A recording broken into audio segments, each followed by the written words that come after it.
I was 14 years old when my orchid was pure white and 10 inches tall. In the bathroom of my parents' home, I plunged my fingers into the sticky wet pink and spread it across my face. I feel the sticky wet pink in every crevice of my cheeks and my chin and my forehead. And when I'm done, I fly out into the world. In the park, I spot a girl with brown hair who has also painted her face with the sticky wet pink. I don't quite know why, but that made me grin, and so did she. She too grinned at the sight of my face and my heart dropped. Eventually, I gathered the courage to say hello, and she said hello back. We had a lot more than the sticky wet pink in common. For an entire day, we played and laughed and sang and danced. Finally, the sun set, and I felt the cold coolness of the moon shining on my skin.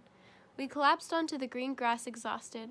I felt the green grass tickling everywhere the moon couldn't reach and her breathing deeply next to me. Her body moved up and down with the rhythmic pulse of her heartbeat. I slowed my breathing to match hers, and it did.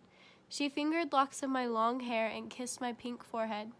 Her breathing became like a lullaby and soothed me inside. In the distance, I heard her whisper, "I have to go now." My eyes fluttered one last time, and then the dark darkness covered my imagery like a blanket. I was 16 years old when my orchid was pure white with growing buds and 15 inches tall. In the bathroom of my parents' home, I plunged my fingers into the sticky wet blue, smeared across my face. The sticky wet dries all over, and I'm blue. And when I'm done, I sneak out into the world.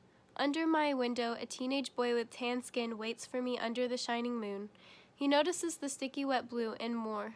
The way he looks at my body and paint lights a fire inside of me. My heart races from the fear and excitement he brings. I can't see, but I know he also has the sticky wet blue. He nods to follow him, and I do. He leads me to a clearing in the trees where he has set up a blanket to cover the green grass. I lie next to him on the blanket, and he just lies. We talk and love for hours under the shining moon. The cold coolness can't reach my skin because his skin reaches it first. My heart is beating brand new and my eyes are full of him.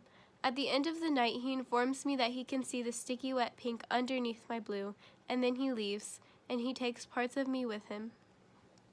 I was 18 years old when my orchid was white with pink veins spreading on the growing buds and 20 inches tall.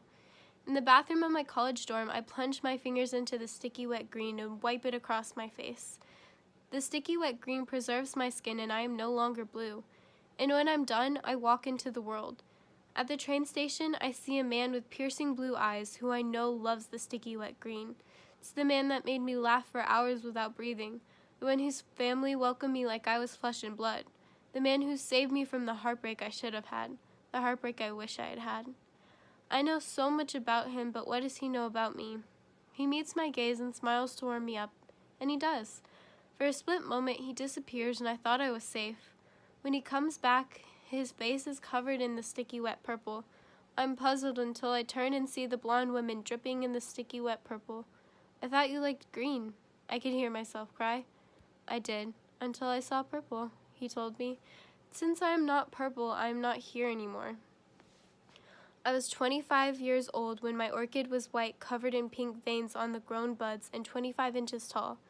In the bathroom of his apartment, I plunge my fingers into the sticky wet red and cover it across my face. The red covers layer after layer of the sticky wet paint, and when I'm done, I crawl out into the world. At the door is a man with a clean smile who has no sticky wet at all. He gives me a guilty look with orchids and roses in his hands. I inspect the thorns that draw blood from his fingers, and they are covered. Now I'm covered too. "These are for you. Take them," he suggests, and I take them. I take them because I am told to, because I do what I am told.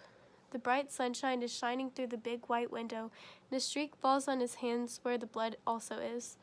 But I was confused. Was I seeing his blood or mine? He grabs my body and pulls me tight to where I can hardly breathe anymore. I hear his heart pumping, rhythmically beating. A tear rolls down the sticky wet red on my face. "You know I love you," he says.